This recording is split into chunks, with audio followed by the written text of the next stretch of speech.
ओम नमो नारायणाय।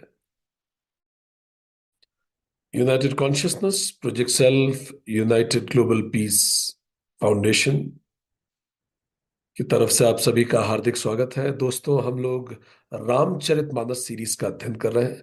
आज 27वां सेशन है। ये सेशन हम लेह लद्दाख से टेलीकास्ट कर रहे हैं। बाहर का तापमान जब हमने 10 मिनट पहले देखा था, लगभग 3 डिग्री सेल्सियस था। और हम आज बड़ा महत्वपूर्ण दिन है। हम रामचरितमानस का दूसरा कांड, अयोध्या कांड, शुरू करने जा रहे हैं। हमारा नाम डॉक्टर विक्रांत सिंह तोमर है। चलिए, परमात्मा का नाम लेके दूसरे कांड की शुरुआत करते हैं। ओम नमो नारायण। जीवन में बाल कांड जब समाप्त होता है और उसके बाद अयोध्या कांड प्रारंभ होता है। हमने जब रामचरितमानस सीरीज का प्रारंभ किया था, तब भी हमने बात की थी कि किस प्रकार जीवन एक कांड से दूसरे कांड की तरफ शिफ्ट होता है। रामचरितमानस का बाल कांड संतान प्राप्ति से प्रारंभ हुआ। विवाह संपन्न जब श्री राम का हुआ, तब बाल कांड समाप्त हुआ। अयोध्या और मिथिला, इन दोनों नगरों की प्रमुख रूप से, इन दोनों राज्यों की प्रमुख रूप से बात हुई। दशरथ जी, कौशल्या जी, कैकेयी जी, सुमित्रा जी, महर्षि ब्रह्मर्षि वशिष्ठ जी, श्रृंगी ऋषि, राम जी, भरत जी, लक्ष्मण जी, शत्रुघ्न जी, विश्वामित्र जी, मारीच, ताड़का, सुबाहु, अहिल्या, सुनैना जी, राजा जनक, सीता जी, परशुराम जी, मांडवी जी, उर्मिला जी, श्रुतकीर्ति जी, ये सब प्रमुख किरदार रहे इसमें। अयोध्या कांड मूलतः शुरू होता है माता कैकेयी के वचनों से, समाप्त होता है जब भरत जी श्री राम जी की पादुका लेकर अपना शासन आगे बढ़ाते हैं। राम जी के नाम से अयोध्या का शासन संभालते हैं। ये जो कांड है, ये प्रमुख रूप से हमें अयोध्या, श्रृंगेरपुर, प्रयागराज, चित्रकूट, नंदीग्राम, इन सभी दिशाओं में लेके जाएगा। प्रमुख किरदार इस कांड के होंगे मंथरा, कैकेयी जी, निषाद राज, केवल, भरद्वाज मुनि, वाल्मीकि ऋषि और Bharat ji.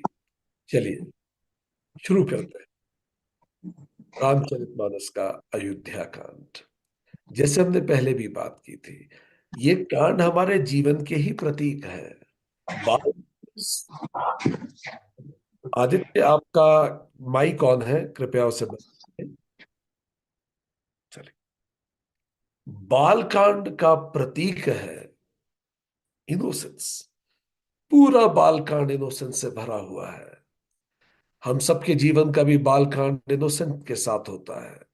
Birth, childhood, playing, being care free, parents, education, assignments, marriage. So Bal Kand शुरू होता है जन्म से और समाप्त होता है मैरिज से, जहां लॉट्स ऑफ रेस्पॉन्सिबिलिटी हमारे कंधों पर आती है। Lots of responsibility is there on our shoulders. Ayodhya Kand responsibility का प्रतीक है, चैलेंजेस का प्रतीक है, रिलेशनशिप में डायनामिक्स का प्रतीक है, प्रोफेशनल लर्निंग का प्रतीक है, पॉलिटिक्स का प्रतीक है, इमोशनल इश्यूज का प्रतीक है। हम ये सारे भावों से गुजरेंगे अयोध्या कांड में। जहां बाल कांड में हम रिसीवर एंड पे, हम रिसीव करते हैं, प्रेम रिसीव करते हैं, संसाधन रिसीव करते हैं, हमारे हाथ ऐसे होते हैं, हम बच्चे होते हैं, सब गलतियां माफ होती है। अयोध्या कांड में हम गिवर एंड पे आ जाते हैं। हमसे भी अपेक्षाएं बढ़ने लगती हैं। लोग हमसे अपेक्षा करते हैं, वर्क लाइफ बैलेंसिंग चैलेंजिंग होने लगते हैं।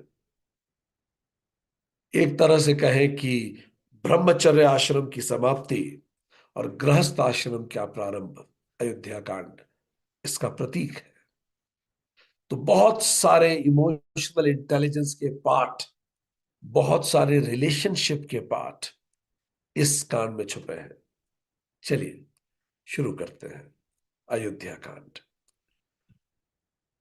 और इसी के साथ अपने जीवन के भी उस अयोध्या कांड को याद करते हैं। कैसे हमारा विवाह हुआ था, उसके बाद की जो जिम्मेदारियां हमारे ऊपर आई, हमसे जो नई अपेक्षाएं अचानक हो गई, अचानक ही हम बड़े हो गए, अचानक ही हम मैच्योर हो गए, अचानक ही हम लड़के से आदमी बन गए, लड़की से महिला बन गए। बहुत सारी जिम्मेदारियां, कितनी सारी बच्चियां होती हैं जो घर पे, पहले पिछले घर में बहुत ज्यादा जिम्मेदारी उनके कंधे पे नहीं होती, पर अचानक एक ही दिन में उनसे अपेक्षा की जाती है कि वो बहुत मैच्योर हो जाएंगी। ये सब चीजें अब इस कांड में हमारी आंखों के सामने से गुजरेगी। चलिए देखते हैं। शुरुआत होती है, जो हम आज पढ़ेंगे, दोहा 1 से 10 तक के बीच में। अयोध्या कांड सेशन 27, लेह से। और श्री राम राज्याभिषेक प्रकरण है ये। वाल्मीकि जी और उनसे प्रेरित होकर तुलसीदास जी ने जो रामचरितमानस लिखी है, वो शुरुआत करते हैं तुलसीदास जी अपनी रामचरितमानस के 2 अध्याय में सबसे पहले भगवान शिव को पुनः याद करते हुए। वो कहते हैं, जिनकी गोद में हिमाचल सुता पार्वती जी, मस्तक पर गंगा जी, ललाट पर द्वितीय का चंद्रमा, कंठ में हलाहल विष, और वक्षस्थल पर सर्पराज शेष जी सुशोभित है। वे भस्म से विभूषित, देवताओं में श्रेष्ठ, सर्वेश्वर, संहार करता, सर्वव्यापक, कल्याण स्वरूप, चंद्रमा के समान शुभ्र वर्ण श्री शंकर सदा मेरी रक्षा करे। जिनकी गोदी में हिमाचल सुदा सुता पार्वती जी, पार्वती माता जो है अन्नपूर्णा है, वो जीवन देती है। पर वो किसकी गोद में बैठी हैं? स्वयं महाकाल की, जो जीवन लेते हैं। तो जीवन देना और जीवन लेना, पैदा होना और समाप्त होना और पुनः पैदा होना, यही सृष्टि का नियम है। जीवन मृत्यु की गोद में बैठा है। हर पल जीवन मृत्यु की गोद में है। और किस पल जीवन मृत्यु में समा जाए हम नहीं कह सकते। मस्तक पर गंगा जी प्रतीक है ज्ञान का, प्रतीक है उस आकाश गंगा का, उस सृष्टि के ज्ञान का, जिससे ये पूरा सृष्टि संचालित होती है, जो हमेशा शुद्ध रहता है। वो ज्ञान जो कभी मलिन नहीं होता, जैसे गंगा जी हमेशा शुद्ध रहती है। ललाट पर चंद्रमा, चंद्रमा जो शांति का प्रतीक है, धैर्य का प्रतीक है। कंठ में हलाहल, जो प्रतीक है कि समाज से कितनी भी नेगेटिविटी मिले, उसको मैं अपने अंदर ना उतारूं, अपने कंठ में ही रख लूं, ताकि मैं स्वयं के जीवन को खराब ना कर लूं। ना ही मैं उस गंदगी को, उस जहर को वापस उगलूं, ताकि मैं समाज को और खराब बनाने में योगदान ना दूं। मैं उसे कंठ में रख लूं और अपनी साधना से उसको अमृत में बदल दूं। तो प्रतीक है शिव जी का कंठ में हलाहल, हम सबको प्रेरित करने के लिए कि समाज से कितनी भी नेगेटिविटी आए, ना तो अपना व्यवहार उसके कारण बदले, खराब हो, और ना ही हम वो नेगेटिविटी समाज को दे वापस। वक्ष स्थल पर सर्पराज, जो कुंडलिनी जागरण का प्रतीक है, जो प्रतीक है किस प्रकार सुषुम्ना नाड़ी से सर्पाकार, ऐसे ऐसे गोल गोल जैसे सर्प चढ़ता है, इस तरह से कुंडलिनी जागृत होती है। और हम अपने सर्वोच्च स्वरूप में स्थापित होते हैं, जो स्वयं शिव है।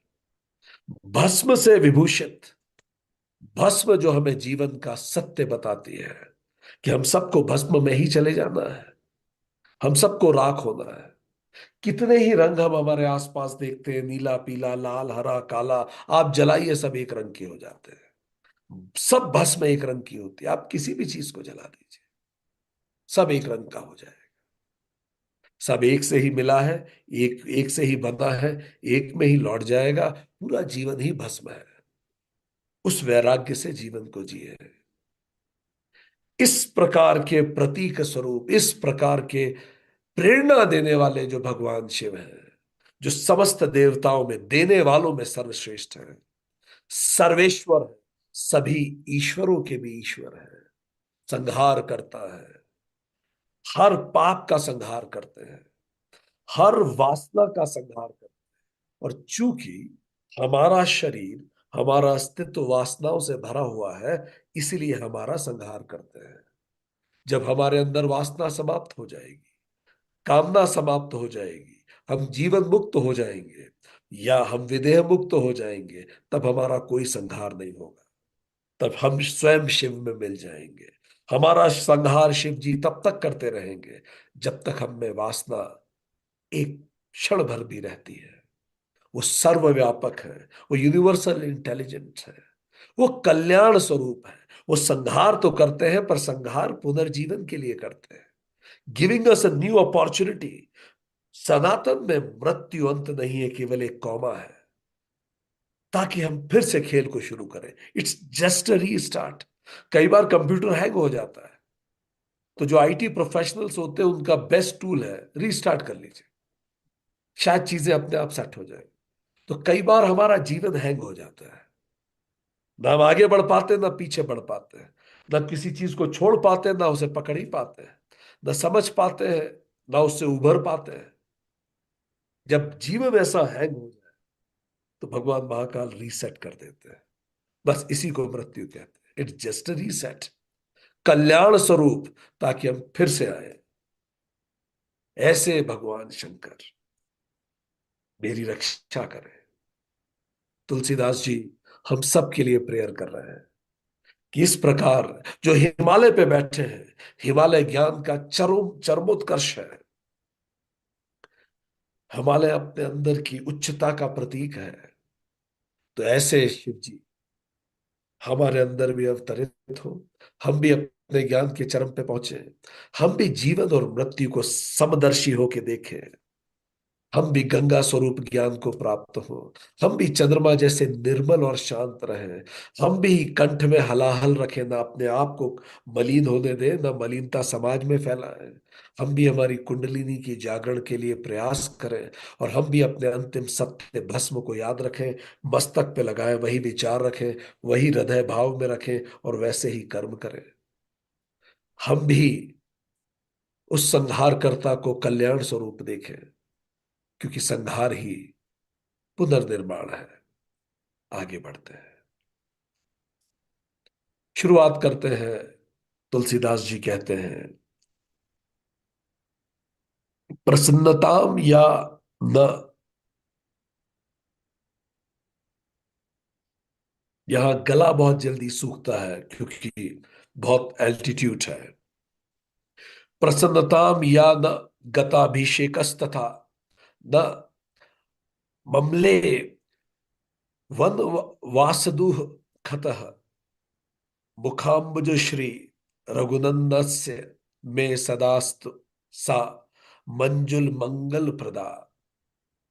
रघुकुल को आनंद देने वाले श्री रामचंद्र जी के मुखारविंद जो शोभा राज अभिषेक से ना तो प्रसन्नता को प्राप्त हुई, और ना वनवास के दुख से उसकी शोभा मलिन हुई, वह मुख कमल की छवि मेरे लिए सदा सुंदर मंगल को देने वाली है।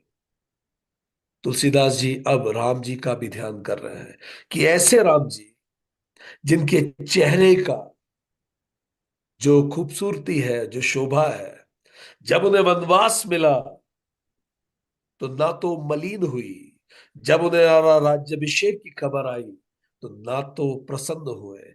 ऐसे न्यूट्रल भगवान श्री राम, भगवत गीता में कृष्ण जी कहते हैं, समत्वम योग उच्यते, बीच में आ जाना ही योग है। द्वंद्व के बीच में, अच्छा बुरा के बीच में, पसंद नापसंद के बीच में, चीजों को केवल देखना साक्षी भाव से। चीजें आती हैं और चली जाती हैं, वो है समत्व। भगवान बुद्ध भी कहते हैं, गोल्डन मीन, बीच में आ जाइए। अच्छे बुरे की दोनों की डायरीज भस्म कर दीजिए। लोग जैसे हैं वैसे हैं। सब अपने अपने जीवन की यात्रा में है, किसको अच्छा कह ले किसको बुरा कह ले, सबको संभाव से देखें। कोई गलत करे और आप उस पद पे हैं, आप उस स्थिति में हैं, तो उसे सजा दे, पर सजा सजा सजा भी संभाव से दे। क्यों? अपने जीवन की यात्रा में आगे बढ़ रहा है और ये सजा उसको उस यात्रा में मदद करेगी। कोई ना मूलतः बुरा है ना मूलतः अच्छा, सब न्यूट्रल है। सब तो ब्रह्म स्वरूप है। समत्वम योग उच्यते। राज्याभिषेक और वनवास में संभाव रखना ही राम तत्व है। और यही संसार क्या होता है? संसार का मतलब जो पल में राज्याभिषेक करे और अगले ही पल में वनवास दे दे। पल में किसी से प्रेम हो और पल में उसी से त्रास मिल जाए। यही तो संसार है। आज राज्याभिषेक हो रहा है, कल वनवास हो जाएगा। आज हम मिल रहे हैं, हमें कुछ मिल रहा है, कल वो छिन जाएगा। जब मिले तो बहुत प्रसन्न ना हो, उसको राज्याभिषेक को ईश कृपा माने। गर्व ना करें कि मैंने कुछ किया इसलिए मिल गया। हमसे बहुत बेहतर कितने ही पड़े हुए हैं पूरी दुनिया में, पर ये हमें मिला। ईश कृपा है ये। हमसे योग्य दुनिया भर में है, पर हमें ये मिला। ये बड़ी ईश कृपा है। सबसे कृपण लोग, कंजूस लोग वो होते हैं जो इस ईश कृपा को देखते नहीं, जो रोज सुबह उठ के याद नहीं करते उन्हें क्या मिला है। वो राज्याभिषेक को भूल जाते हैं, उसे ईश कृपा नहीं, उसको अपना अधिकार मानते हैं, इसीलिए दुखी हो जाते हैं। जो मिला है वो मेरा अधिकार है, बस फिर दुख यहीं से पैदा होता है। जो मिला है वो ईश कृपा है, सुख यहां से पैदा होता है। और वनवास को इच्छा माने, दुख ना करे। कुछ छुपा है इस वनवास में भी। इस वन से भी कुछ सीखना लिखा है मेरे प्रारब्ध में। इस दुख से भी कुछ सीखना लिखा है। ईश्वर प्राणिधान इसी को कहते हैं, ईश कृपा ईश इच्छा। ईश्वर प्राणिधान से ही वेदना वेद बनती है। प्रारब्ध तो अटल है, पर पुरुषार्थ अंतिम है। जो सामने आएगी परिस्थितियां वो तो आएंगी ही। राज्याभिषेक आना होगा वो आएगा, वर वनवास आना होगा वो आएगा। पर वनवास वरदान है या अभिशाप, ये निर्णय लेगा आपका पुरुषार्थ। अगर हम पुरुषार्थी हैं तो वनवास को वरदान में बदल देंगे, और अगर हम पुरुषार्थी नहीं है तो कोई वरदान भी मिले उसको भी वनवास में बदल देंगे। भगवान इतनी हमें नेमतें देता है, इतनी अच्छी चीजें हमें देता है, पर हम पुरुषार्थी नहीं है। अपने गलत कर्मों से, अपने अहंकार से, अपने अपने अंदर की कमियों से, अपनी लालच ईर्ष्या द्वेष, इस सब से उस वरदान को भी अभिशाप बना देते हैं। रिलेशनशिप इश्यूज यही होते हैं। और कई बार हमें अभिशाप मिलता है, पर अपने पुरुषार्थों से उन अभिशापों में हम सीखते हैं और उसको भी वरदान बना देते हैं। तो प्रारब्ध तो अटल है। राज तिलक कब होगा और वनवास कब होगा ये तो बनी बात है, ये नहीं बदला जा सकता। पर पुरुषार्थ अंतिम है। तो मेरे साथ ऐसा क्यों होता है ये पूछना गलत है। सही प्रश्न क्या है? अब मैं इस स्थिति में क्या कर सकता हूं? मेरे लिए क्या करना श्रेयस्कर है? क्या श्रेय है इसमें और क्या प्रिय है? मैं क्या करूं इसमें? ये सोचना इंपॉर्टेंट है। ये सोचना कि मेरे साथ ही ऐसा क्यों होता है, हमें विक्टिमाइज करता है। यूजलेस थॉट है ये। जब हम ये सोचते हैं अब मैं क्या कर सकता हूं, तो ये एक्शन है। Life becomes a journey from being a victim to victor, अगर हम प्रश्न बदल दें। हमेशा पूछे, जो हो गया सो हो गया, इस बात छोड़ो। गतासु नश्य न अनुशोचंति पंडिता, जो बीत गया सो बीत गया। अब देखें अब क्या कर सकते हैं। ये राम जी की सोच है। ऐसे है राम जी, ये है राम तत्व। और इसीलिए रमन्ति इति रामा, वही रमा रह सकता है जो समत्व में रहे। जो समत्व में नहीं रहेगा वो तो दुखी रहेगा। आज उसकी प्रशंसा हो रही है, राज्याभिषेक हो रहा है, आज देखिए उसका सीना 56 इंच का है। आप उससे मिलिए, बात कीजिए, इतनी बड़ी बड़ी बातें करेगा, इतना इतना भविष्य की बातें करेगा और आपको बोलेगा कि आत्मविश्वास होना चाहिए, ये होना चाहिए, वो होना चाहिए, वो सब कुछ करेगा। क्योंकि आज तो उसका राज्याभिषेक है, उसका बिजनेस बड़ा अच्छा चल रहा है। अभी अभी तो उसको स्टॉक से काफी पैसा मिला है। अभी अभी उसका सिलेक्शन हुआ है एक बड़ी परीक्षा में। अभी अभी उसका बच्चा आईआईटी में सेलेक्ट हो गया है, तो उसे तो बड़ा गौरव हो रहा है, देखिए मेरे संस्कार, बच्चा आईआईटी में निकल गया। अरे 10 लोग संस्कार दे दे के थक गए, कुछ नहीं होता। वो तो उस बच्चे का प्रारब्ध है, वो पहुंच गया। आप जो कर सकते थे आपने किया, हर माँ बाप करता है जो वो कर सकता है, बट बच्चे का प्रारब्ध भी होता है। तो कई लोग राज्याभिषेक को गौरव से लेते हैं कि ये मेरा कर्म है। फिर वही बच्चा जब सुनना बंद कर देता है तो फिर बड़े दुखी हो जाते हैं। तो इसीलिए बड़ा महत्वपूर्ण है कि जब भी राज्याभिषेक करे जीवन में, अंदर से महसूस करे ईश कृपा है, और उसको याद रखे रोज। और जब जीवन वनवास दे, उसको ईच इच्छा मान के श्री राम जी की तरह जीवन को आगे बढ़ाए, आगे बढ़ते हैं।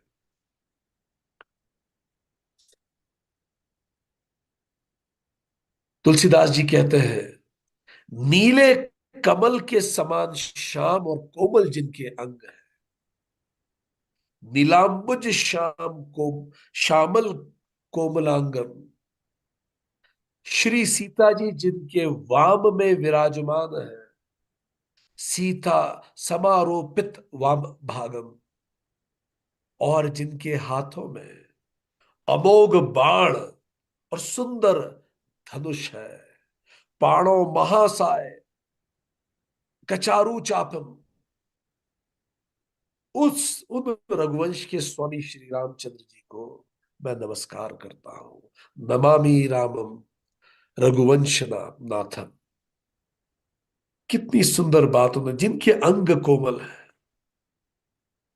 कभी भी मस्क्यूलर नहीं बताया गया राम जी को, अंग में तो उनका कोमल है। शरीर को कोमल होना चाहिए, शरीर कड़क होना बीमारी है। पेट नरम होना चाहिए, शरीर बिल्कुल कोमल रहा है। ये तेज है अंग में से। और राम जी ऐसे ही है जिनके अंग कोमल है, पर संकल्प कठोर है। होना ये चाहिए। कई अब होता यह है कि शरीर तो कठोर हो जाता है और संकल्प कोमल हो जाता है, बात बात में। अभी कुछ खाने की चीज आई, संकल्प बह गया। तो राम जी वो है जो जिनका अंग कोमल है पर संकल्प कठोर है। जिनके वामांग में, जिनके लेफ्ट साइड में सीता जी बैठती है, वो विराजमान है। सीता जी लेफ्ट साइड में क्यों बैठती है? सीता जी फेमिनाइन एनर्जी का प्रतीक है, इमोशन का प्रतीक है, रिसेप्टिव एनर्जी का प्रतीक है, ability to receive, absorb and respond. Sita ji ईडा नाड़ी का प्रतीक है। ईडा नाड़ी शरीर की बाईं ओर स्थित है, और यह नाड़ी हमारे मन को शीतल करती है। ये चांद से इसको जोड़ के देखा जाता है, चांद जैसे शीतल करता है। और ये लेफ्ट नॉस्ट्रिल से शुरू होती है। इसलिए जब हम लेफ्ट लेफ्ट नॉस्ट्रिल से सांसें लेते हैं तो हमें शांत महसूस होता है। लेफ्ट नॉस्ट्रिल से सांसें लेने से पैरासिम्पैथेटिक नर्वस सिस्टम एक्टिवेट हो जाता है। पैरासिम्पैथेटिक नर्वस सिस्टम हमें शांत करता है। तो सीता जी वामांग में है, वो चंद्र तत्व से संबंधित है। शीतलता, शांति, अंतर्मुखता, भावना, करुणा, ये सब का प्रतीक है फेमिनाइन एनर्जी। और पैरासिम्पैथेटिक नर्वस सिस्टम का प्रतीक है, बाउंस बैक का प्रतीक है सीता जी। राम जी एक्शन का प्रतीक है, पर सीता जी प्रतीक है, अगर गिर जाओ तो बाउंस बैक कर जाओ। स्त्रियां बाउंस बैक पुरुषों से बेहतर करती है। स्त्रियों में सहन शक्ति, धैर्य और वापस खड़े होने की ताकत पुरुषों से कहीं ज्यादा होती है। पुरुष भिड़ जाते हैं, लड़ जाते हैं, पर अगर गिर पड़े तो उतनी आसानी से नहीं उठ पाते। इसीलिए पार्वती जी हो, सीता जी, वो वामांगी है। वो बाउंस बैक करना सिखाती है। वो पैरासिम्पैथेटिक नर्वस सिस्टम है। पुरुष सिंपैथेटिक नर्वस सिस्टम, पुरुष इमो एग्रेशन है, और ये रिसेप्शन है। तो पैरासिम्पैथेटिक नर्वस सिस्टम को मॉडर्न साइंस भी कहता है रेस्ट एंड डाइजेस्ट। जैसे माता आपको रेस्ट कराती है, डाइजेस्ट करवाती है। ठीक। इसीलिए महिलाएं डाइजेस्ट इजी कर लेती हैं डिफिकल्ट सिचुएशंस को, पुरुष टूट जाते हैं। पुरुष टूट जाते हैं। हृदयाघात की समस्याएं पुरुषों में इसीलिए भी देखी जाती हैं क्योंकि पुरुष टूट भी जाते हैं। महिलाओं में संघर्ष शक्ति बहुत होती है, तो इसीलिए वो वामांग वामांग में है। अच्छा, राम जी कोमल तो है, पर अमोघ बाण है उनके हाथ में। उनकी कोमलता उनकी कमजोरी नहीं है। आगे बढ़ेंगे। अब पहला दोहा शुरू होता है। ये दोहा हनुमान जी को याद करके सब लोग चलिए मिलके पढ़ते हैं। श्री गुरु चरण सरोज रज, निज मद मुकुर सुधारी। हाँ जी। बरनउँ रघुवर विमल जसु, जो दायकी फलचारी। श्री गुरु जी के चरण कमलों की रज से अपने मन रूपी दर्पण को साफ करके मैं रघुनाथ जी के उस निर्मल यश का वर्णन करता हूं, जो चारों फल को देने वाला है। अर्थ धर्म काम मोक्ष ये सबको देगा। हमने रामचरितमानस से पूर्व में हनुमान चालीसा में इसकी डिटेल में व्याख्या की है, पर पुनः बस इतना समझना इंपॉर्टेंट है। अपने मन को जब हम निर्मल करके, गुरु आशीर्वाद से, जब मन को हम निर्मल करके रघुनाथ जी की गाथा को सुनते हैं, तो वो गाथा हमारे जीवन में उतरती है। और जब वो जीवन में उतरती है तो हम अर्थ काम धर्म मोक्ष चारों पुरुषार्थों को प्राप्त करने के लिए सबल हो जाते हैं। तो चलिए उस यात्रा को अपने जीवन में उतारते हैं। तो जैसे हमने आपको बताया कि इटा नाड़ी मून से संबंधित है, लेफ्ट नॉस्ट्रल से संबंधित है, और पिंगला नाड़ी जो दूसरी है वो सन से संबंधित है, राइट नॉस्ट्रल से संबंधित है। इसलिए दिन भर में अधिकतर लोगों की राइट नॉस्ट्रल खुली रहती है, क्योंकि दिन भर एनर्जी का दिन है, डायनामिज्म चाहिए, रज चाहिए। और सोने से पहले लेफ्ट नॉस्ट्रल अधिकतर की सक्रिय हो जाती है, क्योंकि उस समय आपको शांति चाहिए, स्थिरता चाहिए, आप सो जाते हैं। राइट नॉस्ट्रल जो है, जो पिंगला नाड़ी, वो एक्सट्रोवर्टेडनेस का प्रतीक है, वार्म है, गर्म है, वो एक्टिविटी है, एनालिटिकल है, लॉजिकल है, सिस्टमैटिक थिंकिंग है, स्ट्रेट फॉरवर्ड थिंकिंग है, असर्टिव है। जबकि इडा नाड़ी, जो इसका प्रतीक सीता जी है, वो इंट्रोवर्ट है, इंट्रोस्पेक्शन है, सेल्फ रिफ्लेक्शन है, आर्टिस्टिक है, नर्चरिंग है, इंट्यूटिव है, कोल्ड है, शीतलता देती है, पैसिव है, रिसेप्टिव है, रेस्टफुल है। जब ये दोनों आपस में बैलेंस करती है, तब सुषुम्ना से कुंडलिनी का जागरण होता है। संस्कृत शब्द ईडा का अर्थ ही होता है शांति, पोषण, प्रशांति देने वाला, जो एनरिच करे, जो नरिश करे, जो पीस दे। और पिंगला का अर्थ होता है दीप्तमान, ऊर्जावान। और सुषुम्ना का अर्थ होता है अत्यधिक शुभ, शुभ मार्ग, मुक्ति देने वाला। तो जब हम हमारे रज और तम को बैलेंस करके सत्य के रास्ते से बढ़ते हैं, तो स्वतः रूप से सुषुम्ना जागृत होती है। आगे बढ़ते हैं। जब ते राम ब्याही घर आए, नित नव मंगल मोद बखाए बधाए। जब ते राम ब्याही घर आए, नित नव मंगल मोद बधाए। भुवन चारिदस भूधर भारी, सुकृत मेघ बरषि ही सुख बारी। जब राम जी विवाह करके आए, तब से अयोध्या में मंगल ही मंगल हो रहा है। आनंद का सब तरफ माहौल है। 14 लोक हैं, जितने सारे लोगों से मानो पुण्य रूपी मेघ जल, सुख रूपी जल बरसा रहे हैं। जितने लोक रहे, जहां जहां अस्तित्व रहा, हमारे सारे पुण्य एक साथ फलित होकर सुख बरसा रहे हैं। ऐसा हो रहा है जब राम जी सीता जी से मिल गए। राम और सीता के मिलन से जीवन में मंगल ही मंगल होता है। ईडा और पिंगला नाड़ी के संतुलन से ही सुषुम्ना नाड़ी जागृत होती है। समत्वम योग उच्चते, इसी को समत्व कहते हैं। बीच में आ जाइए। सुषुम्ना नाड़ी ही हमारी मुक्ति का मार्ग प्रशस्त करती है। तो जब जीवन में राम और और सीता का विवाह हो जाता है। कुंडलिनी जागृत हो जाती है, सुषुम्ना नाड़ी जागृत हो जाती है, ईडा और पिंगला बैलेंस हो जाती है, और सुषुम्ना से हमारे प्राण प्रवाहित होने लगते हैं। तब स्वतः रूप से पूरे लोकों में हमारे जितने पुण्य होते हैं सब फलित होते हैं, और जीवन सुखों में बीतता है, जीवन स्थिरता में बीतता है, जीवन मुक्ति की तरफ बीतता है, जीवन मुक्त हो जाते हैं व्यक्ति।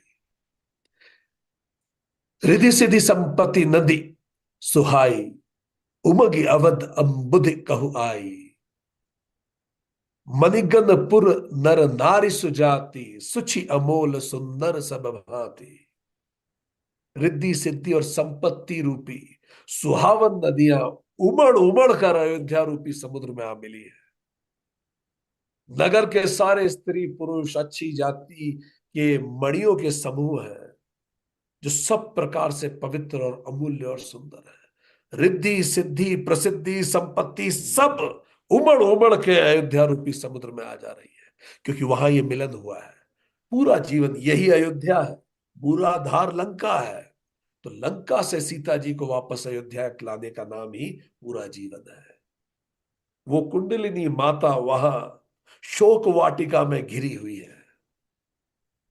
जो लंका है हमारा मूलाधार है, यह अयोध्या है। राम जी सीता जी को लेकर अयोध्या पहुंचेंगे, कुंडलिनी जागरण होगी, और अपने आप जिसकी कुंडलिनी जागरण होती है उसको रिद्धि सिद्धि संपत्ति जो चाहता है स्वतः मिलती है। चाहे ही नहीं रहती पहली बात तो, और जो चाहे वो स्वतः मिलता ही है उसे, क्योंकि उसका व्यक्तित्व ही इतना निखर उठता है। आगे बढ़े। कहीं न जाए कछु नगर विभूति, जनु एतनीय बिरंची करतूती। सब विधि सब पुर लोक सुखारी, रामचंद्र मुख चंद निहारे। नगर का ऐश्वर्य तो कहा ही नहीं जा सकता। ऐसा जान पड़ता है मानो ब्रह्मा जी की कारीगरी बस इतनी ही है। सब नगर निवासी रामचंद्र जी के मुख चंद्र को देख के सब खुश है। पूरा जीवन प्रसन्नता से भर जाता है, मानो ब्रह्मा ने इसीलिए तो हमें बनाया था कि हम अपनी मुक्ति को पा सके। और ऐसे व्यक्ति का ऐश्वर्य आप नहीं कह सकते। उस व्यक्ति का शरीर ही नगर है। उस व्यक्ति का जो शरीर रूपी नगर है वो इतना सुख से भर, जिसका कुंडलिनी जागरण हो जाता है जब राम सीता जी का मिलन हो जाता है। आगे बढ़ेंगे।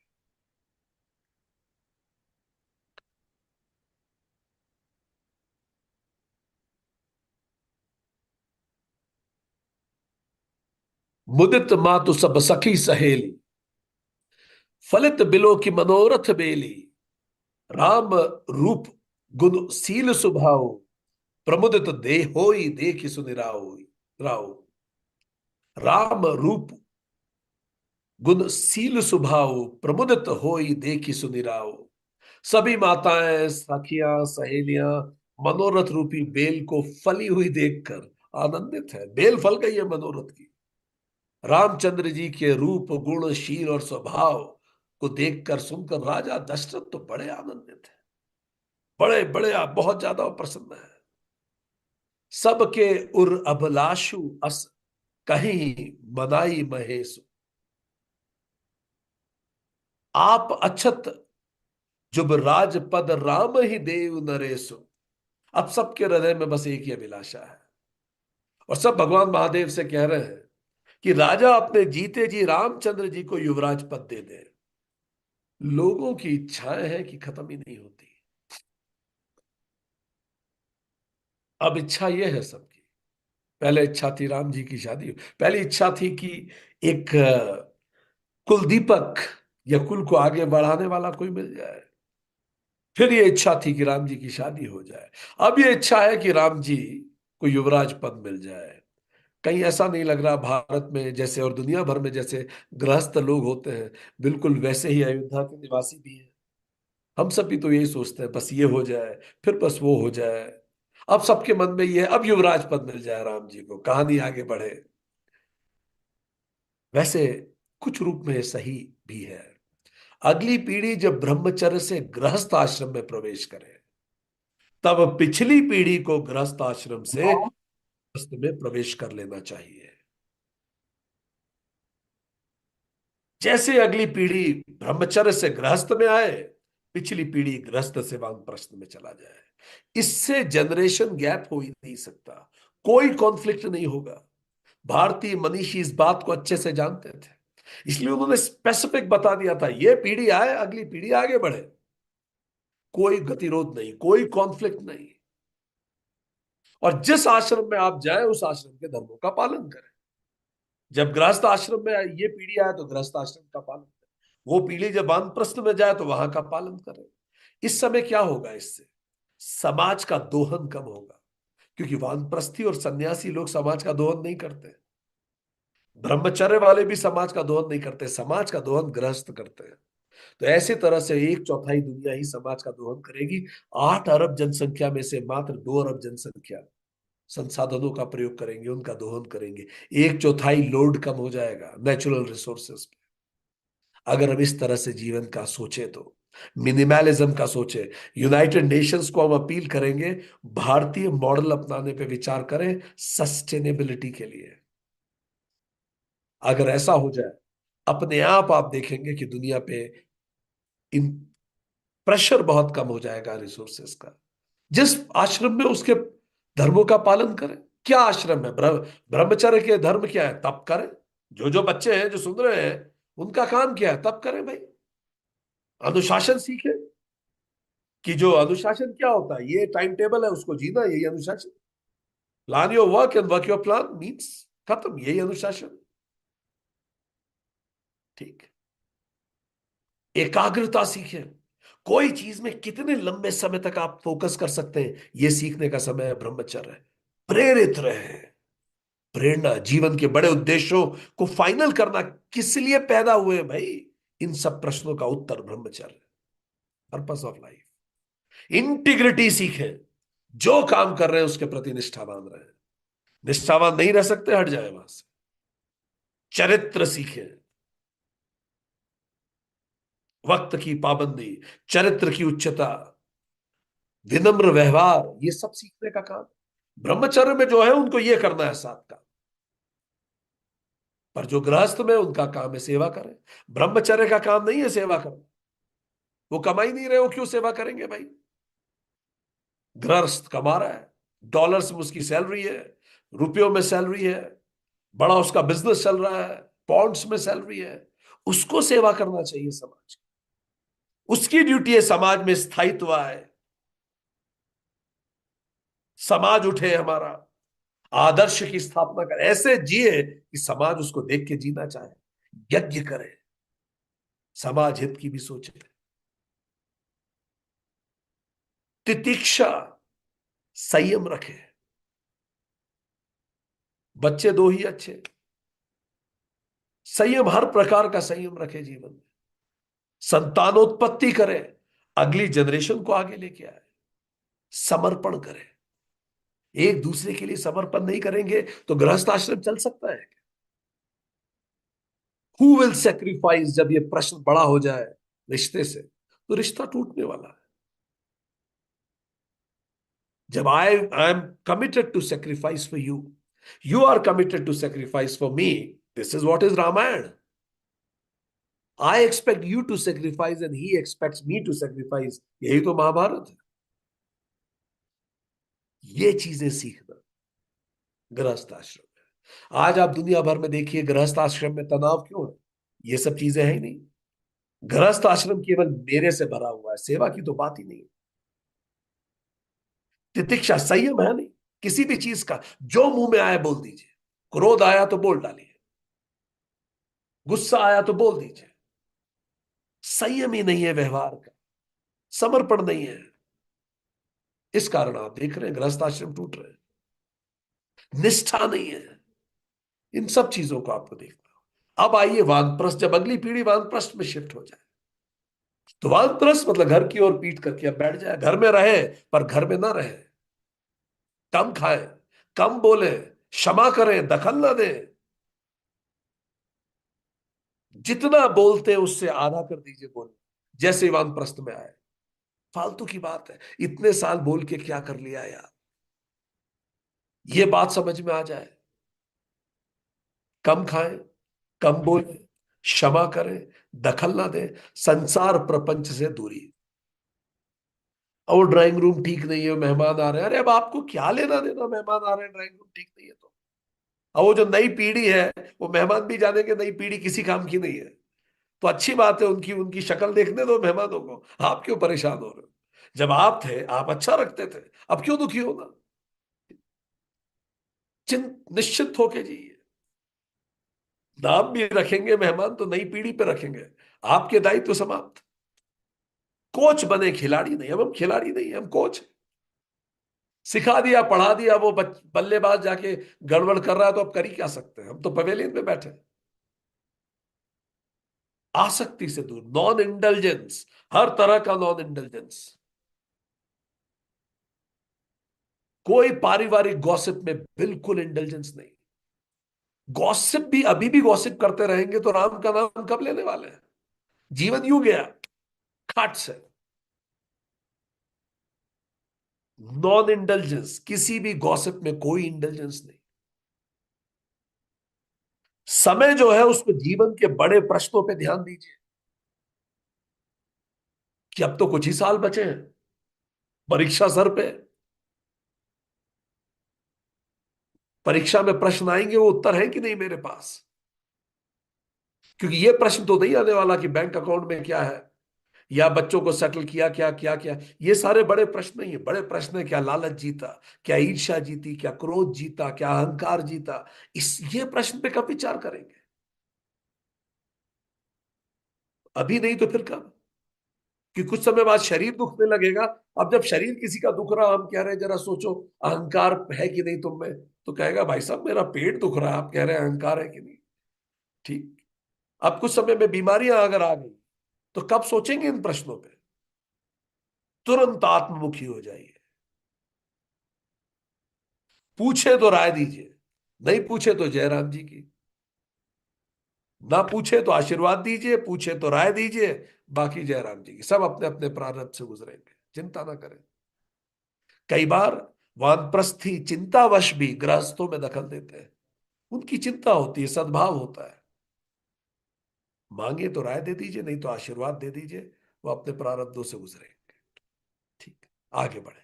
संन्यास आश्रम में आगे, आध्यात्मिक विकास। मैं, मेरा और मेरा नहीं है, सबसे परे। जगत प्रपंच से पूरी विरक्ति, पूरा समय ध्यान में, तत्वमसी वो मैं ही हूं, बस इसी बात में ध्यान, और बाकी कोई चीज नहीं। ऐसा समाज स्थापित करे यूनाइटेड नेशंस, ये मॉडल डेवलप हो। तो इससे क्या होगा? इससे आप देखिए, एक समय में एक बार, अगर आप लोगों को याद है, ये अपनी ही पुस्तक से लिया गया है, वेदांत और जीवन प्रबंधन, पिछले दोनों डायग्राम, ये और ये। प्रोरिटी ब्रह्मचर्य आश्रम की सेल्फ है, ठीक। गृहस्थ आश्रम की परिवार होनी चाहिए प्राथमिकता। वानप्रस्थ आश्रम की प्राथमिकता समाज होनी चाहिए। संन्यास आश्रम की प्राथमिकता पूरा विश्व होना चाहिए, यूनिवर्स, जो आप स्वयं है। नेचर को समझो ब्रह्मचर्य आश्रम, गृहस्थ आश्रम में उसको एक्सप्लॉइट करो। वानप्रस्थ आश्रम में नेचर को एनरिच करो, पेड़ पौधे लगाओ, एनरिच करो। संन्यास आश्रम में छोड़ो इन सब। संन्यास आश्रम का काम नहीं है पेड़ लगाना, लगाने के लिए वानप्रस्थ नहीं है, उनके फल खाने के लिए गृहस्थ है। ठीक, आगे बढ़े। सब अपने अपने काम करें। माइंडसेट, डिस्कवरी होना चाहिए ब्रह्मचर्य में। गृहस्थ का डिपॉजिट होना चाहिए, ज्ञान का डिपॉजिट, चीजों का डिपॉजिट, यही समय है, आप डिपॉजिट कर लें। पर वानप्रस्थ डिटैच होना चाहिए खट से। संन्यास डिवाइन ही होना चाहिए। फोकस अर्थ काम धर्म मोक्ष होना चाहिए इन चारों का। कंट्रीब्यूशन क्या होता है? वानप्रस्थ लेना, वो लेता है वानप्रस्थ, गृहस्थ देता है।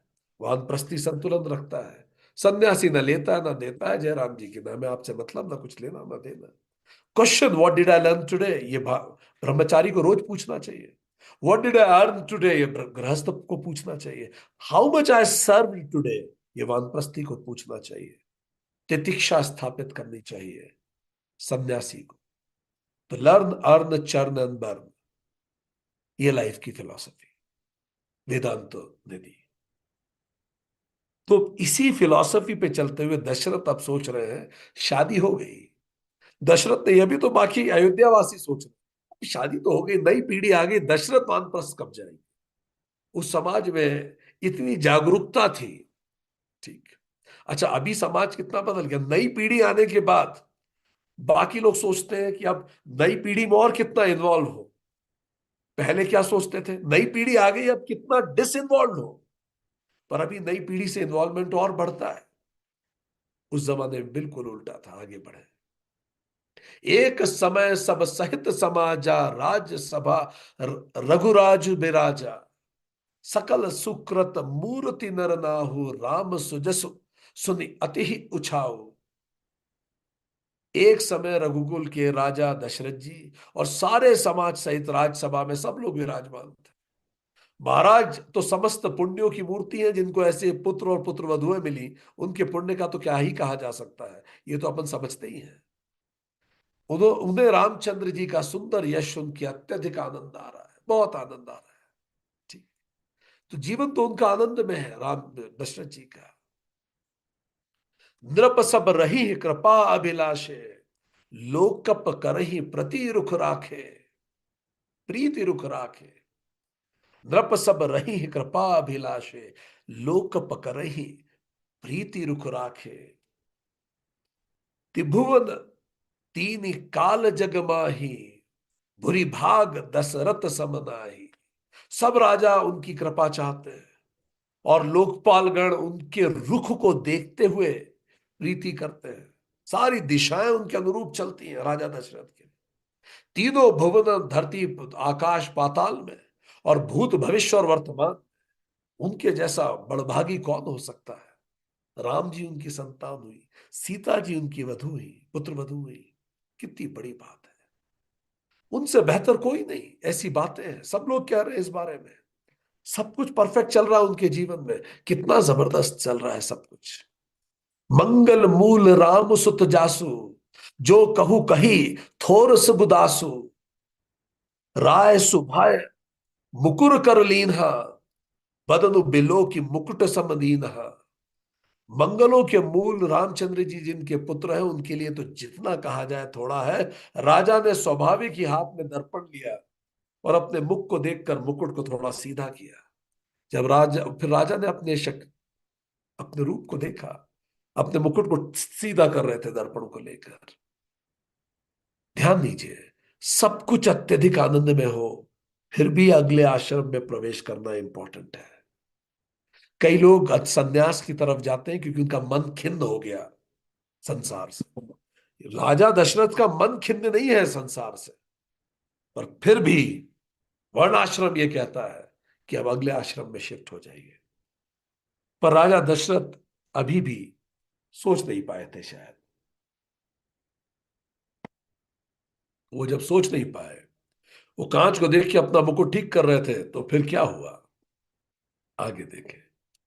श्रवण समीप भय सित केसा मनहु जरठ पनु अस उपदेसा नृप जुब राजु राम कहु देहु जीवन जन्म लाहु किन लेहु। तो उन्होंने देखा कि कान के पास के बाल सफेद हो गए। मानो बुढ़ापा ऐसा उपदेश दे रहा है कि हे राजन, अब कर लिया सब कुछ, साम्राज्य बना लिया, बिजनेस फैला लिया, करोड़ों कमा लिए, फार्म हाउसेस बना लिए, कारें खड़ी कर ली, बैंक बैलेंस हो गया। हे राजन, अब कर लिया सब कुछ। अब युवराज पद पुत्र को देकर जीवन और जन्म का लाभ क्यों नहीं लेते। जन्म का लाभ लेने का मतलब आप कुछ बेहतर सोचे।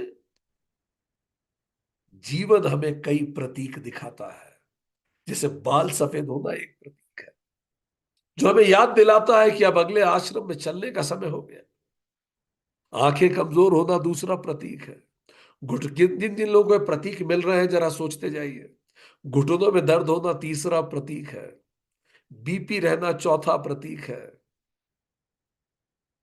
बात अक्सर भूल जाना पांचवा प्रतीक है। तो ये प्रतीक है परमात्मा देता है। सीढ़ियों को चढ़ते समय हाफ जाना, ये छठा प्रतीक है। ये प्रतीक है कि अब आश्रम शिफ्ट करने का दौर आने वाला है। भगवान धीरे धीरे हिंट देता है कि देखो, अब परमानेंट तो बनाया नहीं तुम्हें, अब ये देख लो। मैं, जैसे लाइफ स्टाइल होता है ना, अब जब हम यहाँ आते हैं लगभग फोर्टीज में, तो बिल्कुल हम उसके चरम पे होते हैं। उसके बाद फिर धीरे धीरे शरीर वैसा नहीं बचता। डॉक्टर्स बताते हैं कि आपका मेटाबॉलिज्म बदलता है, सब कुछ बदलता है। फीमेल मीनोपोज की तरफ जाती है, सब कुछ बदलता है। अब प्रकृति आपसे कुछ और चाह रही है। प्रकृति खुद कह रही है आपका वर्णाश्रम बदल गया। ये प्रतीक परमात्मा का संदेश है कि क्या आप अपने जीवन के बेहतर उद्देश्यों से प्रेरित होने के लिए आप तत्पर हैं, क्योंकि अब ज्यादा समय नहीं बचा है। इन प्रतीकों को देखते ही जीवन के बेहतर उद्देश्यों के लिए कार्य करना प्रारंभ करना चाहिए। अन्यथा एक दिन जीवन की शाम आ जाएगी और हम खाली हाथ लौट जाएंगे। अपने गुरु का मार्गदर्शन लेकर जीवन के अगले आश्रम में प्रवेश करने की योजना बनानी चाहिए। यह विचार उर आनि नृप सिदुनि सुव अवसर पाई, प्रेम पुलकितन मुदित मन गुरहि सुनाऊ जाई। हृदय में विचार लाके कि भाई अब युवराज पद दे देना चाहिए, राजा दशरथ ने शुभ दिन और सुंदर समय पाकर प्रेम से पुलकित शरीर हो, आनंद मग्न हो, मन से गुरु वशिष्ठ जी को यह बात बताई कि अब मेरा मन है, देखिए बाल सफेद हो गए, अब मन यह है कि अब अगली पीढ़ी को राजकाज दे और हम कुछ बेहतर करें। कहे भुआ भुआलु सुनई मुनि नायक, भय राम सब विधि सब लायक, सेवक सचिव सकल पुरबासी, जे हमारे अरि मित्र उदासी।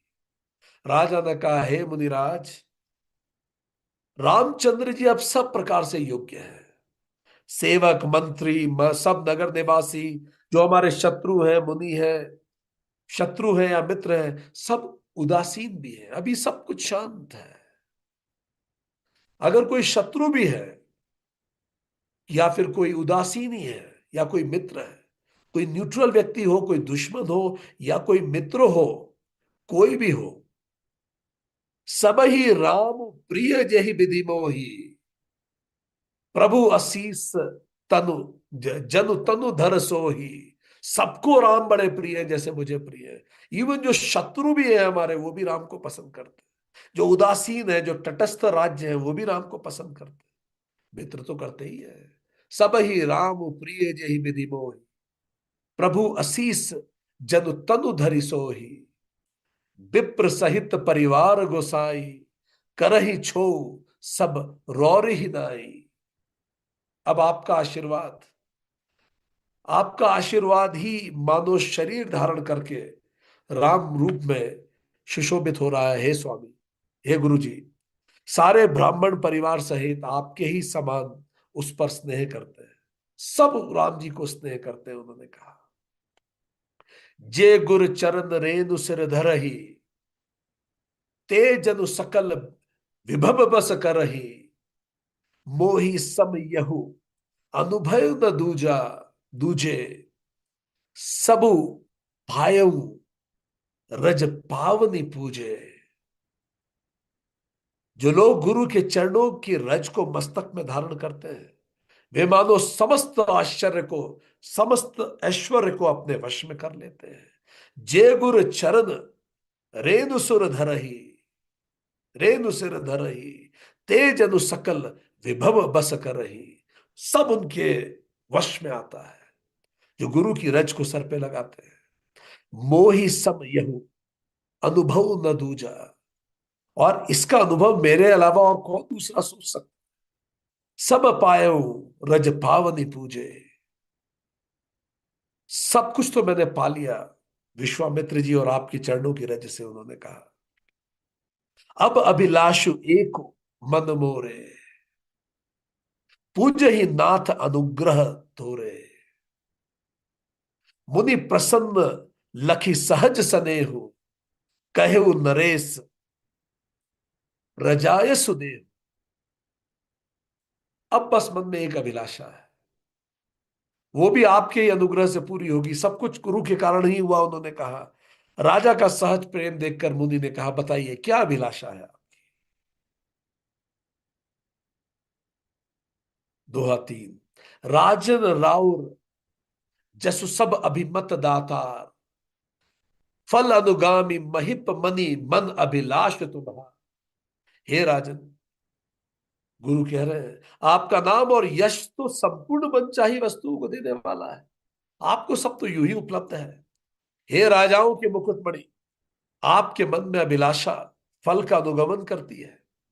आप जो सोचते हैं फल पीछे पीछे आ जाता है। आप तो इतने पुण्य आत्मा है, आपको क्या चाहिए, गुरु जी पूछ रहे हैं। सब विधि गुरु प्रसन्न जिय जानी, बोलो राव रहीस मृदुबानी। नाथ राम करही जुबराजू, कहीं कृपा करी करे ये समाजू। अपने जी में जानकर कि गुरु जी तो बड़े प्रसन्न है मुझसे, हर्षित होकर कोमल वाणी से बड़ी विनम्रता से उन्होंने कहा, हे नाथ, रामचंद्र जी को युवराज कीजिए। अब उन्हें युवराज बनाइए। कृपा करके कहिए, आप आज्ञा दें तो तैयारी की जाए। ध्यान दीजिए, राजा गुरु से कह रहे हैं कि आप आज्ञा दें कि उन्हें युवराज बना दें। यह भारत की परंपरा थी। राजतंत्र भारत में तानाशाही कभी नहीं रहा। राजा तक गुरु आज्ञा से कार्य करता था। राजा ये नहीं कह रहे हैं कि मैं युवराज बनाने का मैंने निर्णय लिया है। वो कह रहे हैं कि आप रामचंद्र जी को युवराज कर दीजिए, ये मेरे मन की बात है।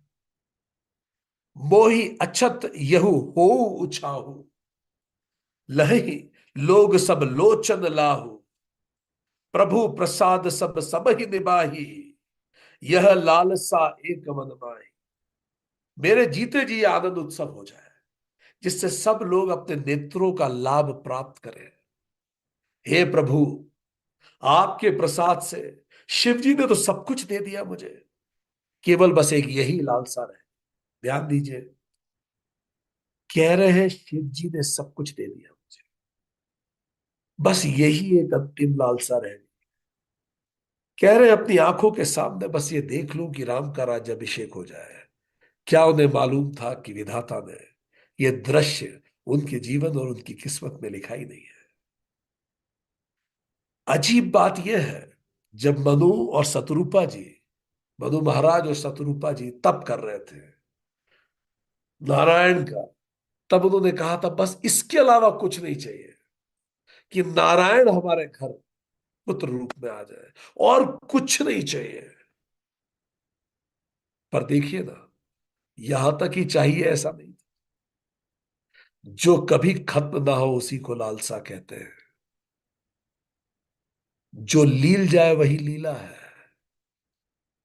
हमारी लालसा की लिस्ट कभी खत्म नहीं होती, और सासू की लिस्ट खत्म हो जाती है। यही जीवन है, यही बंधन है। याद कीजिए, हम भी खुद को कई बार सोचते हैं, पलट के देखिए, हम सोचते थे बस इतना सा हो जाए तो सफिशिएंट है। आज सब कुछ हो चुका जो सोचा था 20 साल पहले, पर फिर भी लालसाएं खत्म होती है क्या, बताइए। अपनी विश लिस्ट निकालिए 20 साल पहले, उसमें से 90% खत्म हो चुकी होगी, आप में से कई होगी। फिर बड़ी सी विश लिस्ट नहीं आ रहा है। ये विश लिस्ट खत्म होने का नाम ही नहीं। नारायण ने स्वयं दर्शन दिए श्री मनु जी को और मनु शत्रुपा जी को, फिर भी उनकी अभिलाषा समाप्त नहीं हुई। इसीलिए अब क्या करें फिर ऐसे लोगों का, जिनकी अभिलाषा कभी समाप्त नहीं होती, तो क्या करना पड़ेगा। उनके उत्थान के लिए फिर विधि एक कठोर योजना बनाती है।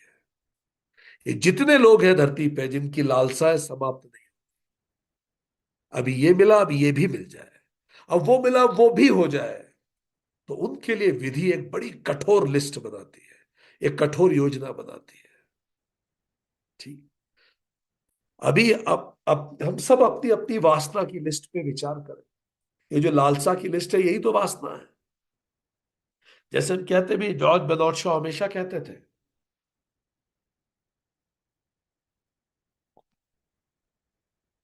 जीवन में दो दुख है, एक जो चाहते ना हो पाना, दूसरा उसका हो जाना। बिल्कुल सच बात है।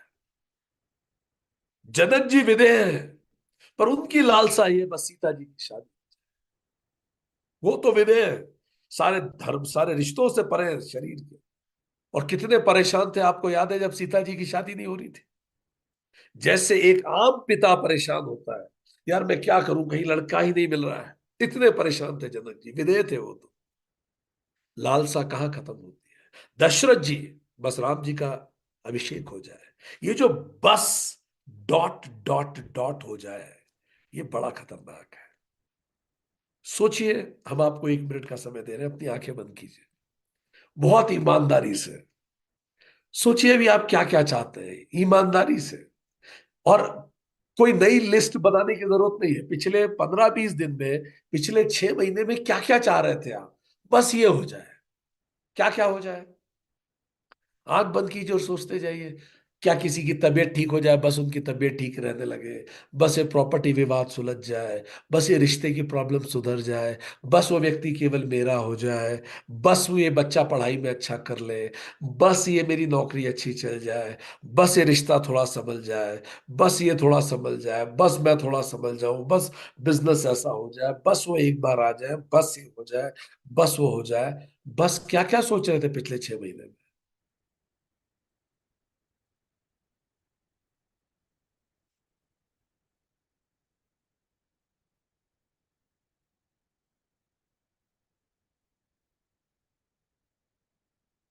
बस क्या क्या हो जाए, बस ये बच्चा 12th के बाद एक अच्छा लाइन पकड़ ले।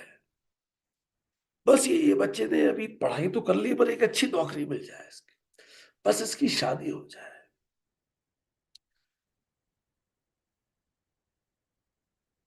बस ये तीरथ कर रहा है। बस ये इन दोनों में आपस में पटने लगे, और कुछ नहीं चाहिए। जब हम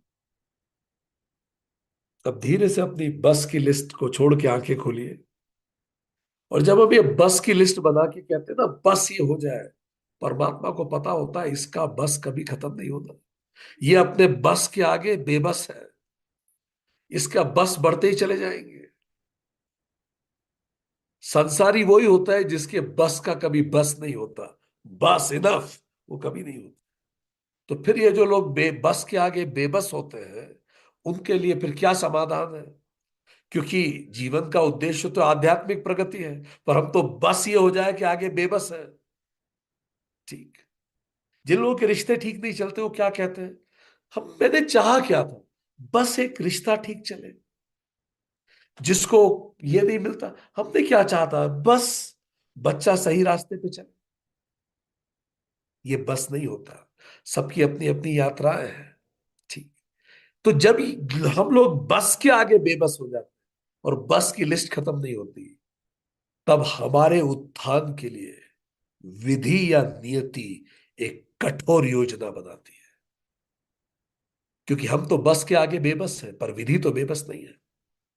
जैसे राजा जनक के लिए विधि ने एक कठोर नियति बनाई है, जैसे राजा दशरथ के लिए बनाई है, बस वैसी ही हमारे लिए बनती है।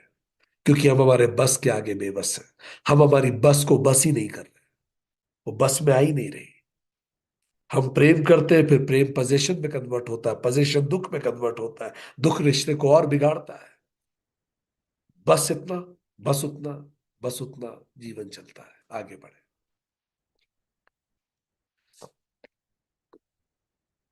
दोहा जाता है, बेग बिलंब न करई नृप, साजी सबू समाज,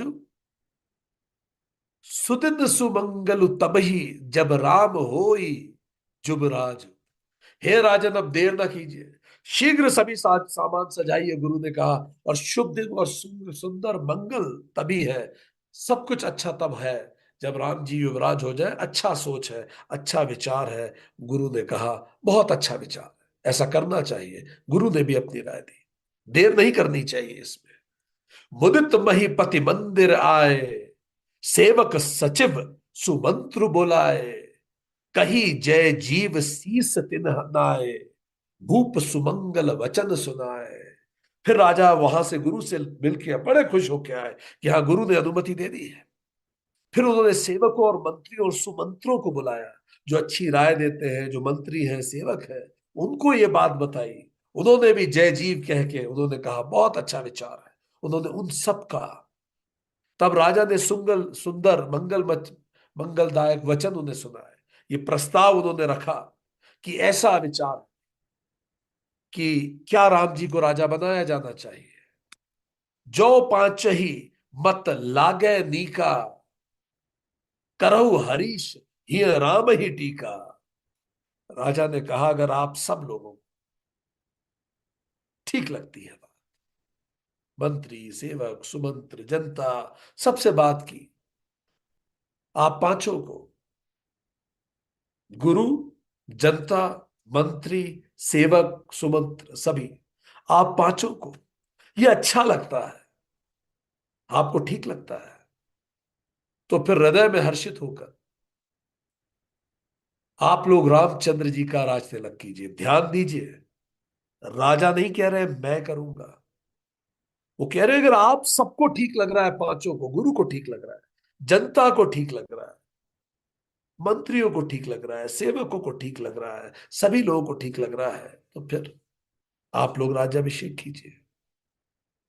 ध्यान दीजिए, राजतंत्र में भी लोकतंत्र होना भारत की विशेषता रही है। इसीलिए भारत मदर ऑफ डेमोक्रेसी कहलाता है। किस जमाने की हम बात कर रहे हैं? राजा ये नहीं कह रहा मेरे बेटे को मैं राजा बनाऊंगा। राजा गुरु से पूछ रहा है, राजा मंत्रियों से पूछ रहा है, राजा जनता से पूछ रहा है, राजा सेवकों से पूछ रहा है, राजा सुमंत्रों से पूछ रहा है, जो जनता के रिप्रेजेंटेटिव सही राय दे रहे हैं, सबसे पूछ रहा है। गुरु और सबकी अनुमति से राय ले रहा है। राजा निरंकुश नहीं है भारत में। राजा दशरथ के जमाने से परंपरा चली आई। फिर द्वापर युग में राजा भरत, राजा भरत इतने पुण्य प्रतापी राजा भरत, शकुंतला और शांतनु के पुत्र राजा भरत। तो राजा भरत जो थे, दुष्यंत, सॉरी, शकुंतला और दुष्यंत के पुत्र राजा भरत। तो राजा भरत जो थे, जब वो अपना उत्तराधिकारी बनाने का उन्होंने निर्णय लिया, तब क्या हुआ? उनके 9 पुत्र थे, पर उन्होंने 9 में से किसी भी पुत्र को नहीं चुना। क्यों? क्योंकि उनको उनमें से कोई योग्य नहीं लगा। उन्होंने भारद्वाज भूमन्यु को अपना उत्तराधिकारी बनाया। जिनके नाम पे पूरा हिंदुस्तान है, जिनके नाम पे हमारे देश को भारत कहा जाता है, भारत जिसके नाम पे है, उस राजा ने जन्म के आधार पे नहीं, कर्म के आधार पर अपना राजवंश चलाया था। 9 बेटों में से किसी को राजा घोषित न करते हुए जनता में से एक भारद्वाज भूमन्यु नाम के व्यक्ति को उन्होंने राजा बनाया। बोला जनता मेरा ही तो पुत्र है, मेरे ही तो पुत्र पुत्री जनता है, तो जनता से मैंने मेरा पुत्र चुन लिया।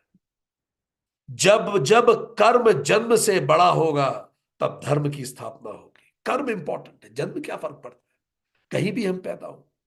और जब जब जन्म कर्म से बड़ा हो जाएगा, तब तब अधर्म की स्थापना होगी। इसी को कास्टिज्म कहते हैं, इसी से देश टूटता है। राजा भरत ने स्थापना की। राजा भरत ने ऐसे राज्य की स्थापना की जहां कर्म महत्वपूर्ण होगा। कर्म प्रधान है ये जगत, जन्म प्रधान नहीं। राजा भरत की माता जी अपसेट थी, शकुंतला जी। उन्होंने बोला ये आपने ऐसा क्यों किया, आपके पुत्रों का आपने अधिकार छीना। तो उन्होंने कहा कि नहीं माता, एक है पितृधर्म, पर पितृधर्म से बड़ा है राजधर्म। मैं राजा हूं, मुझे वो निर्णय लेना है जो सारी जगत के हित में हो, ना केवल केवल मेरे पुत्र के हित में हो। हाँ, मेरे पुत्र के हित में है कि वो राजा बने, पर पूरी जनता के हित में है कि भूमन्यु राजा बने। और इस प्रकार चंद्रवंश पुत्र के नहीं, अब की कर्तव्य से बंध गया। जब जब कर्तव्य स्वार्थ से बड़ा होगा, धर्म की स्थापना होगी। वंश वृक्ष से कुछ नहीं चलता कि चूंकि केवल आप राजा के बेटे हो तो आप राजा होगे। ऐसा भारत में कभी नहीं हुआ। यही बात कौटिल्य ने चंद्रगुप्त को समझाई थी। योग्यता इंपॉर्टेंट है चंद्रगुप्त। यही बात नानक जी ने की थी। नानक जी ने अपने पुत्र को गुरु नहीं बनाया क्योंकि वो योग्य नहीं थे। महाराणा प्रताप को राजा थोड़ी बनाया था राजा उदय सिंह जी ने। राजा उदय सिंह जी ने महाराणा प्रताप के भाई जयमाल को राजा बनाया था। पर जनता ने आवाज उठाई और जनता की आवाज को सुन के महाराणा प्रताप का राज्याभिषेक हुआ। तो राजतंत्र में लोकतंत्र हमेशा भारत में रहा है। भारत का राजा कभी निरंकुश नहीं रहा। सो उन्होंने कहा अगर सब कुछ समझे तो करें आगे। आप लोग कीजिए ऐसा।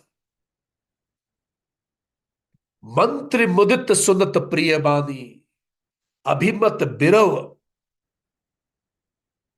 परेउ जुग पानी परेउ जनु पानी। मंत्री मुदित सुनत प्रिय बानी अभिमत बिरव परेउ जनु पानी। बिनती सचिव करही कर जोरी जियऊ जगतपति बरस बरस करोरी। इस प्रिय वाणी को सुनते ही मंत्री ऐसे आनंदित हुए मानो मनोरथ रूपी पौधे पर पानी पड़ गया हो।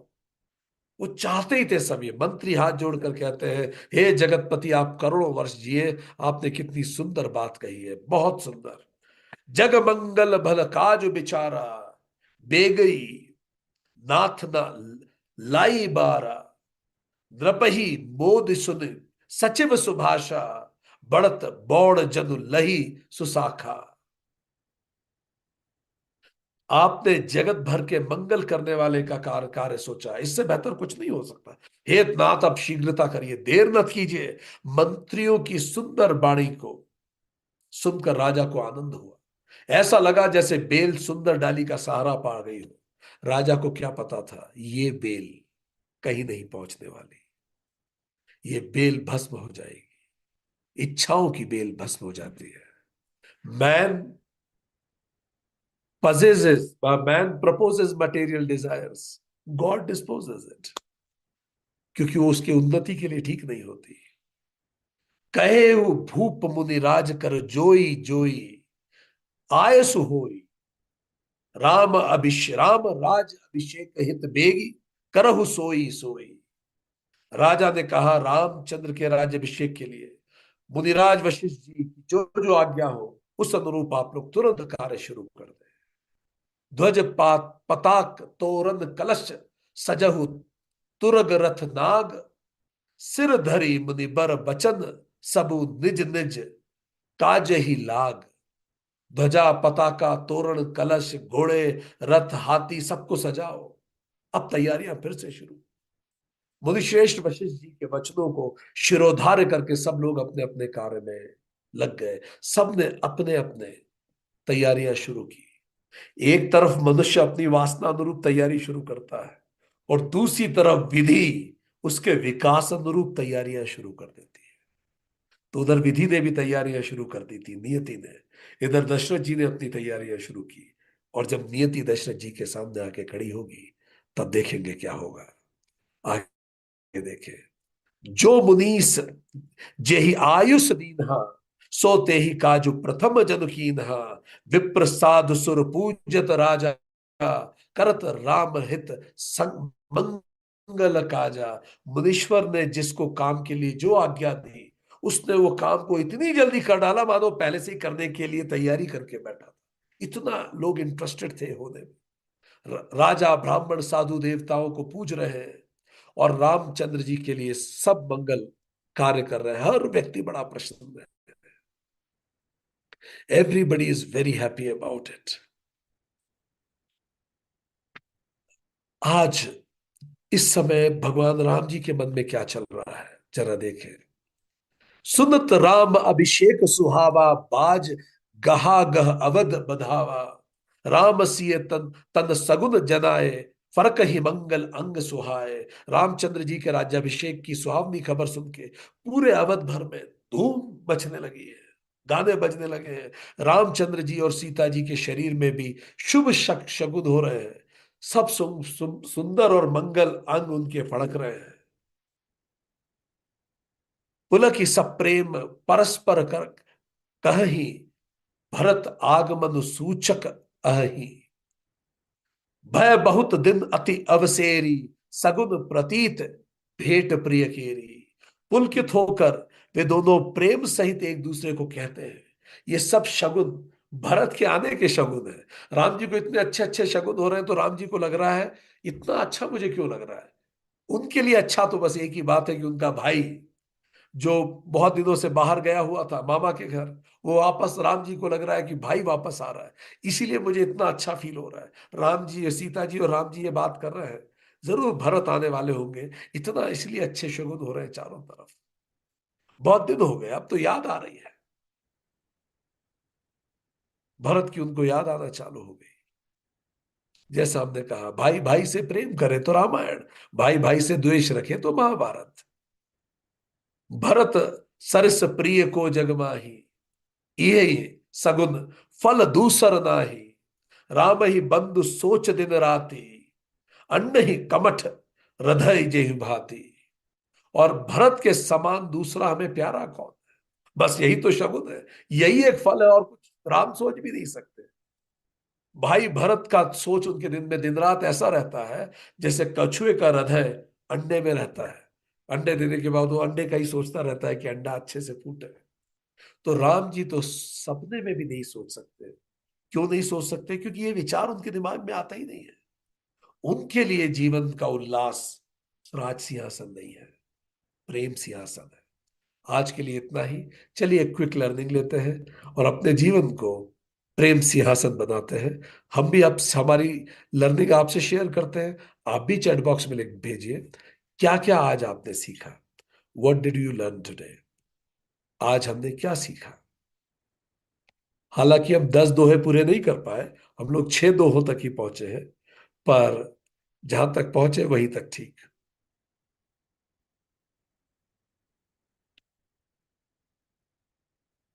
क्या सीखा? लिखते जाइए, लिखते जाइए।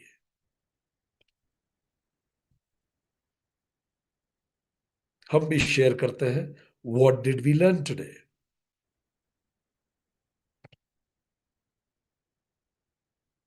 एक्सीलेंट, एक्सीलेंट, लिखते जाइए, लिखते जाइए चैट बॉक्स में। सो एक क्विक रिकैप लेते हैं, आज हमने क्या सीखा। आज हमने क्या सीखा? समत्वम योग उच्चते। राज्यभिषेक और वनवास दोनों में संभाव रहना ही राम तत्व है। जो पल में राज्यभिषेक करता है और अगले ही पल वनवास देता है, इसी को संसार कहते हैं। राज्यभिषेक को ईश्वर कृपा माने और गर्व न करे, वनवास को ईश इच्छा माने और बाद में दुख न करे। ईश्वर प्राधिधान से वेदना वेद बन जाती है। प्रारब्ध अटल है पर पुरुषार्थ अंतिम है। ऐसा मेरे साथ क्यों होता है?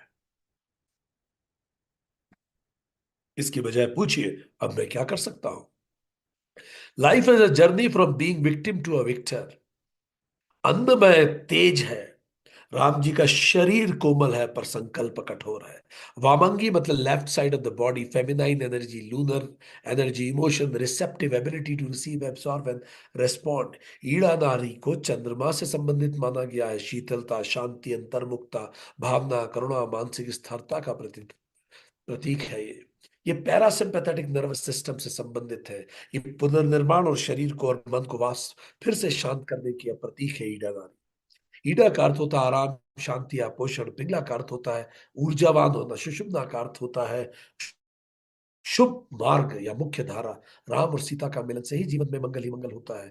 ईड़ा और पिंगला के संतुलन से ही सुषुम्ना नाड़ी जागृत होती। इसी को समत्व कहते हैं कि उसमें कुंडलिनी जागृत होती। सुषुम्ना नाड़ी ही हमारी मुक्ति का मार्ग प्रशस्त करती है। जब अगली पीढ़ी ब्रह्मचर्य से गृहस्थ आश्रम में प्रवेश करे, तब पिछली पीढ़ी गृहस्थ आश्रम से वानप्रस्थ में प्रवेश करे। जब हम जिस आश्रम में हो तब उस आश्रम के धर्मों का पूर्णतः पालन करें। इस तरह समाज में एक समय केवल एक ही पीढ़ी पृथ्वी के संसाधनों का दोहन करेगी।